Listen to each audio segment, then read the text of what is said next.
করে। ওদের একটি নুডলস এবং স্যুপের দোকান আছে, যেখানে সেই শহরের মানুষরা প্রতিদিন খাবার খাওয়ার জন্য আসে। অন্যদিকে সেই শহরেই পাহাড়ের উপরে জেটস্টাররা, যাদের সকলের বস হচ্ছে মাস্টার শিফু।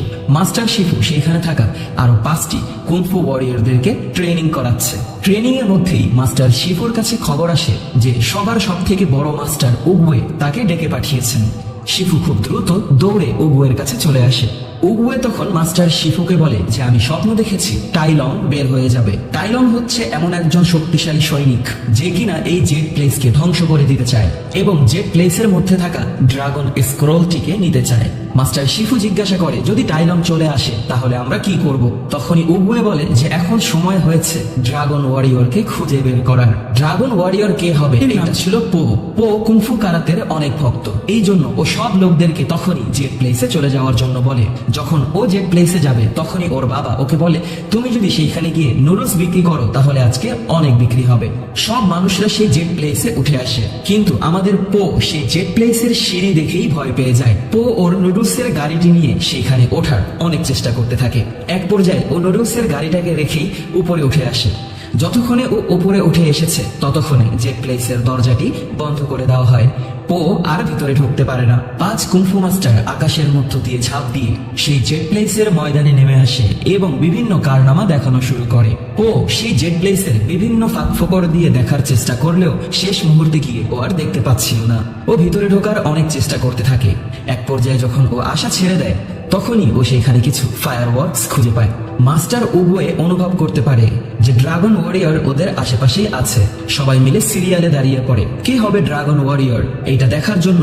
পো যখন সেই ফায়ারওয়ার্কস গুলোকে ব্যবহার করে সেইখান থেকে উড়ে আসবে তখন ওর বাবা ওকে থামিয়ে দেয়, কিন্তু ও বলে ও কুংফু অনেক পছন্দ করে এবং ঠিক সেই সময় গিয়ে ফায়ারওয়ার্কস গুলোতে আগুন ধরে যায় এবং পো সেইখান থেকে দিতে হয় এবং আমাদের পো এসে সেই ময়দানে পড়ে ঠিক উগুয়ের আঙ্গুলের সামনে।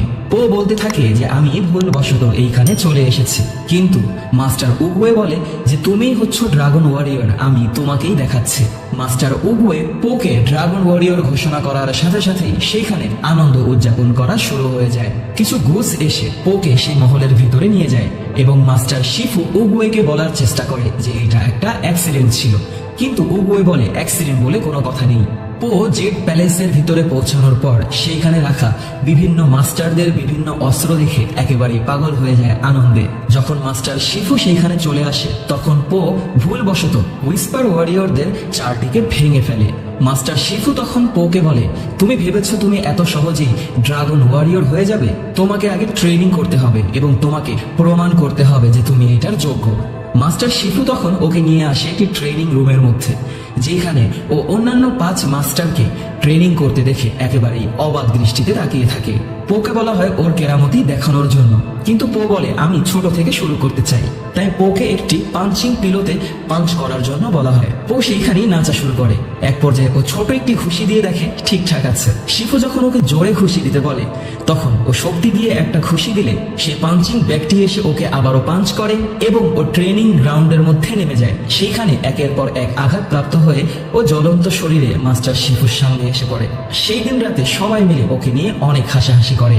ও যখন জেট প্লেসে এসে পৌঁছায় তখন ভুলবশত ও ক্রেনের রুমের মধ্যে ঢুকে যায় এবং ক্রেন ওকে রুম থেকে বের করে দেয়।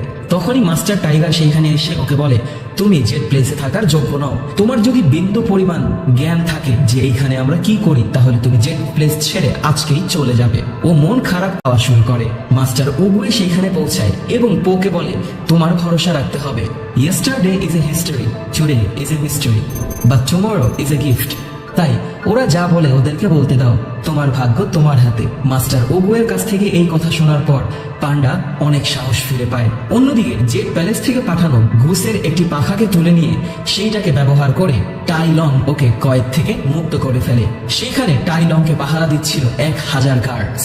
চারিদিক থেকে ওর উপরে তীর ছোড়া শুরু হয় এবং ও একটি তীরকে ব্যবহার করে ওর হাতের শিকলটিকে খুলে ফেলে।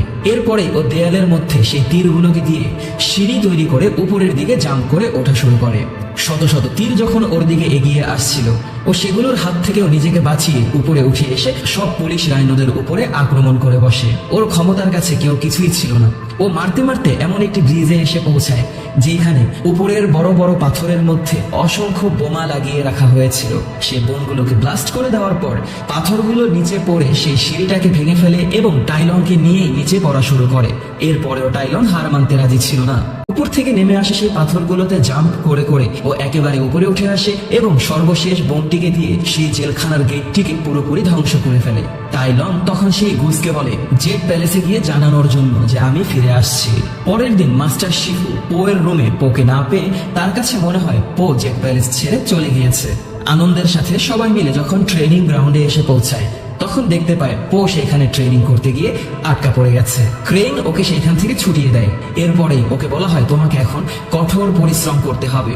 এক একজন মাস্টারকে দেওয়া হয় ওকে ট্রেন করার জন্য। মাস্টাররা সবাই মিলে ওকে আঘাত করতেই থাকে, কিন্তু তারপরেও ও আশা ছাড়ে না। সবার পরে গিয়ে মাস্টার শিফু খেপে যায় এবং বলে এখন তোমার সামনা হবে আমার সাথে।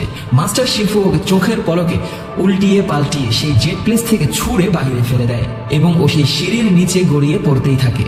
সেই দিন রাতে ও আবারও জেট প্লেসে ফিরে আসার পর চার্মেন্টিস এবং স্নেক মিলে যখন ওর ট্রিটমেন্ট করছিল সেই রুমে টাইগ্রেস চলে আসে এবং সম্পর্কে জানতে হবে। টাইলন কোনো স্বাভাবিক ওয়ারিয়র ছিল না।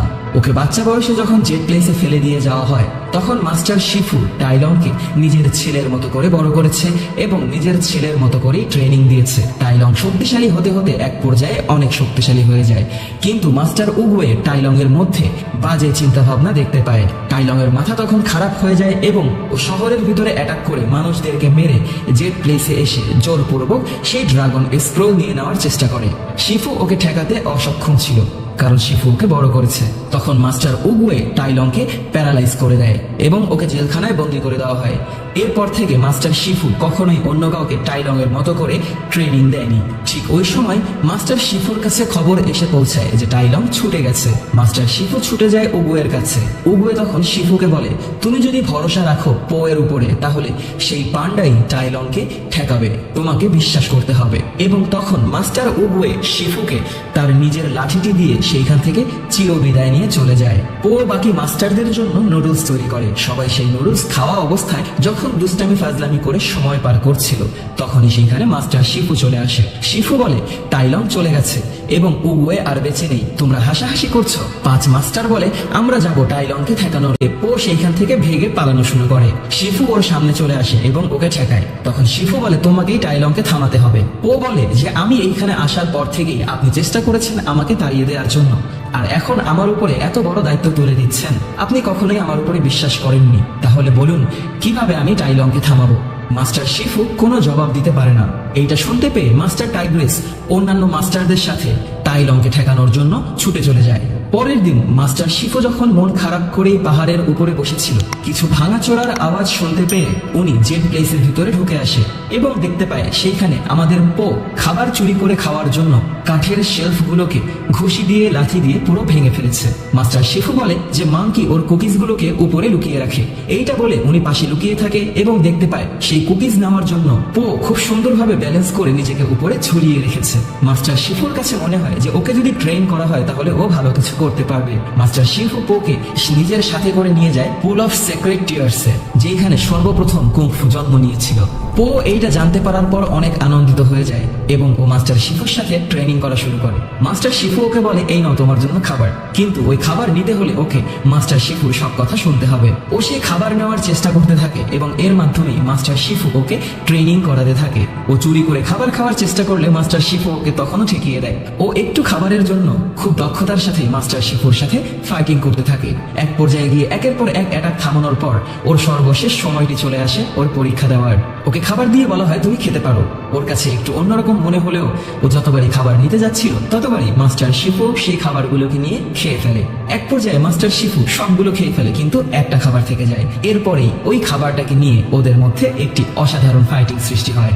একের পর এক অ্যাটাক ওরা একজন আরেকজনকে সেই খাবারটাকে নেওয়ার জন্য করতেই থাকে। এক পর্যায়ে শিফুকে হারিয়ে সেই খাবারটিকে আমাদের পান্ডা নিজের হাতে নিয়ে নেয়। শিফু তখন অনেক খুশি হয়। পান্ডা সেই খাবারটিকে ছুঁড়ে ফেলে দেয় এবং বলে আপনাকে অনেক ধন্যবাদ, আমি ক্ষুধার্ত নই। টাইগ্রেস ওর বাকি 4 সঙ্গীদের সাথে এমন একটি জায়গায় এসে পৌঁছায়, সেখানে ওরা টাইলং এর সাথে মুখোমুখি হয়। একটি ঝুলন্ত টাইগ্রেসকে মেরে একেবারে আধমরা করে ফেলে এবং তখনই ওকে সাহায্য করার জন্য সেখানে ক্রেন এবং স্নেক চলে আসে। ওরা 3 জন মিলেও ফাইট করে টাইলং এর কিছুই করতে পারছিল না। তখনই সেখানে চলে আসে মাস্টার মাঙ্কি। ওরা সবাই মিলে একের পর এক গ্রুপ অ্যাটাক করে টাইলংকে সেইখানে দড়ির সাথে বেঁধে ছুঁড়ে ফেলে দেয়। ওরা কিছুক্ষণ তাকিয়ে থাকার পর দেখতে পায় সেই দড়িটাকে ঘুরিয়ে ঘুরিয়ে টাইলং ছুটে জাম্প করে আকাশের উপর থেকে এসে ওদের সামনে নেমে আসে এবং ওদেরকে প্যারালাইজ করে দেয়। মাস্টার শিফু পোকে নিয়ে জেট প্যালেসে ফিরে আসার পরপরই দেখতে পায় ক্রেইন অন্য সব মাস্টারদেরকে নিয়ে উড়ে ফিরে এসেছে। পোয়ের কাছে একটু সময়ের জন্য মনে হয় ওরা সবাই মারা গেছে, কিন্তু মাস্টার শিফু ওদের সবাইকে মুক্ত করে দেয়। ওরা প্যারালাইজ থেকে মুক্ত হওয়ার পর মাস্টার শিফু বলে, পো এইবার তোমাকেই টাইলং এর মুখোমুখি হতে হবে। পোকে নিয়ে যাওয়া হয় সেই ড্রাগন স্ক্রোল দেওয়ার জন্য। সেই ড্রাগন স্ক্রোলটিকে উপর থেকে নিচে নামানোর পর পোকে খুলতে দিলে পো সেইটাকে খোলার পর ভিতরে শুধুমাত্র আয়নার মতো একটি ফাঁকা পেজ দেখতে পায়। ও শিফুকে দেখায় এবং বলে যে এইটার ভিতরে কিছুই লেখা নেই। শিফু একটু সময়ের জন্য পাগল হয়ে যায়। শিফু তখন ওদের সবাইকে আদেশ দেয় যে শহরের সব মানুষদেরকে নিয়ে এইখান থেকে দূরে চলে যাওয়ার জন্য টাইলংকে আমাকেই থামাতে হবে। তোমরা কেউ টাইলং এর মুখোমুখি হতে পারবে না। তখন শিফু ওদের সবাইকে বিদায় দিয়ে দেয়। ওরা সবাই মিলে শহরের সব মানুষদেরকে নিয়ে যখন সেই শহর ছেড়ে চলে যাবে, তখন পো এর বাবা সেই গুস পোকে বলে যে এখন সময় হয়েছে তোমাকে আমার নুডলসের সিক্রেট ইনগ্রেডিয়েন্টস সম্পর্কে জানানোর। তখন পো এর কানে কানে ওর বাবা বলে সেই সিক্রেট ইনগ্রেডিয়েন্টসটি হচ্ছে কিচ্ছু না। পো অবাক হয়ে যায়। তখন পো এর বাবা পোকে বলে যে কোনো কিছুকে স্পেশাল বানানোর জন্য তোমাকে শুধু ভেবে নিতে হবে যে সেইটা স্পেশাল। পো তখন সেই ড্রাগন স্ক্রোলটিকে আবারও খোলে এবং সেই ড্রাগন স্ক্রোলের মধ্যে নিজের চেহারাটাকে দেখতে পাওয়ার পর ও বুঝতে পারে যে ও নিজেই হচ্ছে সেই স্পেশাল মানুষ। ওর কোনো এক্সট্রা ক্ষমতার প্রয়োজন নেই। ও খুব দ্রুত সেই জেট প্লেসের দিকে ছুটে যাওয়া শুরু করে। ততক্ষণে জেট প্লেসে টাইলং এসে পৌঁছায়। টাইলং সেখানে মাস্টার শিফুর সাথে ফাইট শুরু করে। একের পর এক আঘাত ও মাস্টার শিফুকে করার পর মাস্টার শিফুকে আকাশে ছুঁড়ে নিয়ে তাকে সেইখান থেকে মারতে মারতে নিচে ফেলে দেয়। একের পর এক আঘাতপ্রাপ্ত হওয়ার পর মাস্টার শিফু যখন সেইখানে দুর্বল অবস্থায় পড়ে থাকে, তখনই সেইখানে পো চলে আসে এবং পো টাইলংকে বলে যে মাস্টার শিফুকে ছেড়ে দাও, আমি হচ্ছি ড্রাগন ওয়ারিয়র। পো সেই ড্রাগন স্ক্রোলটিকে দেখালে টাইলং এসে ওকে আঘাত করে এবং ও আবারও বেলুনের মতো এসে টাইলংকে সে অ্যাটাকটা রিপিট করে। টাইলং অনেক ক্ষেপে যায় এবং খুব হিংস্রতার সাথে পো এর দিকে এগিয়ে এসে ওকে নিয়ে জেট প্লাসের উপর থেকে নিচে পড়া শুরু করে। ওরা শহরের মধ্যে নেমে আসার পর সেখানে তুমুল ফাইটিং করতে থাকে। পো এর হাত থেকে সেই স্ক্রোলটি কলাবাজি দেখানো শুরু করে। এরপরেও টাইলং এর কাছে সেইটা কিছুই ছিল না। টাইলং পোকে সেইখানে ফেলে দেয় এবং পো সেইখান থেকে ফায়ার ওয়ার্কস ব্যবহার করে টাইলং এর আগে এসে সেই স্ক্রোলটিকে নিয়ে অনেক দূরে গিয়ে পড়ে যায়। টাইলং আবারও ছুটে আসতে থাকে, কিন্তু পো যে করেই হোক সেই স্ক্রোলটিকে উদ্ধার করার জন্য সামনে এগিয়ে যেতে থাকে। পো সেই স্ক্রোলটিকে নিয়ে নেয়, কিন্তু টাইলং এসে ওকে মেরে একেবারে মাটির মধ্যে ফেলে দেয়। টাইলং তখন সেইখান থেকে সেই ড্রাগন স্ক্রোলটিকে খুলে ফেলে এবং সেইটাকে ওপেন করার পর ও দেখতে পায় ভিতরে কিছুই নেই। পো তখন হেসে দেয় এবং বলে কোনো সিক্রেট তথ্য নেই, তুমি নিজেই স্পেশাল যদি তুমি বিশ্বাস করো। টাইলং তখন পোকে প্যারালাইজ করে দেওয়ার চেষ্টা করে, কিন্তু দেখতে পায় পো এর শরীরে প্যারালাইসিস কাজ করছিল না, বরং পো হেসে যাচ্ছিল। টাইলং পো এর পেটের মধ্যে জোরে আঘাত করলে পো আবার সেইটাকে রিটার্ন করে দেয় এবং টাইলং সেইখান থেকে উড়ে পড়ে যায়। টাইলং এসে পো এর সাথে আবারও ফাইটিং শুরু করে। ও নিজের পিছন দিয়ে টাইলংকে এত জোরে বাড়ি দেয় যে টাইলং অনেক দূরে ছড়ে পড়ে যায়। টাইলং অনেক হিংস্রতার সাথে ওর সামনে এগিয়ে আসে। পো ওর পেট দিয়ে টাইলংকে এত জোরে বাড়ি দেয় যে টাইলং আকাশে গিয়ে হারিয়ে যায়। পো খুঁজতে থাকে ও কোথায় গেল। কিছুক্ষণ পর টাইলং আকাশ থেকে নিচে নেমে পড়ে এবং টাইলং আবারও উঠে আসার চেষ্টা করলে পো টাইলং এর আঙ্গুলটাকে ধরে এবং একটি সিক্রেট কারাতে টেকনিক ব্যবহার করে, যেটাকে বলা হয় বুশি ফিঙ্গার। এই বুশি ফিঙ্গারের মাধ্যমে যে কোনো মানুষকে পরকালে পাঠিয়ে দেওয়া সম্ভব। এইটা পো ওর নিজের মাধ্যমেই শিখেছে। টাইলং মৃত্যুর জগতে চলে যাওয়ার সাথে সাথেই অনেক বড় একটি আলোর ঝড় সেই শহরের চারিদিকে বয়ে যায়। শহরের সব মানুষরা আবারও শহরে ফিরে আসে এবং একটু সময়ের জন্য পোকে দেখে ড্রাগন ওয়ারিয়রের মতো মনে হয়। সবাই পোকে দেখে অনেক আনন্দিত হয়ে যায় এবং তখনই বাকি 5 মাস্টার পো এর সামনে এসে তাদের নিজেদের মাথাগুলোকে নত করে। পো এর তখন মনে পড়ে যায় মাস্টার শিফুর কথা। পো তখন খুব দ্রুত জেট প্লেসে ছুটে আসে এবং মাস্টার শিফুকে বলে যে আমি টাইলংকে হারিয়ে দিয়েছি। এইটা জানতে পারার পর মাস্টার শিফুর মনে শান্তি নেমে আসে।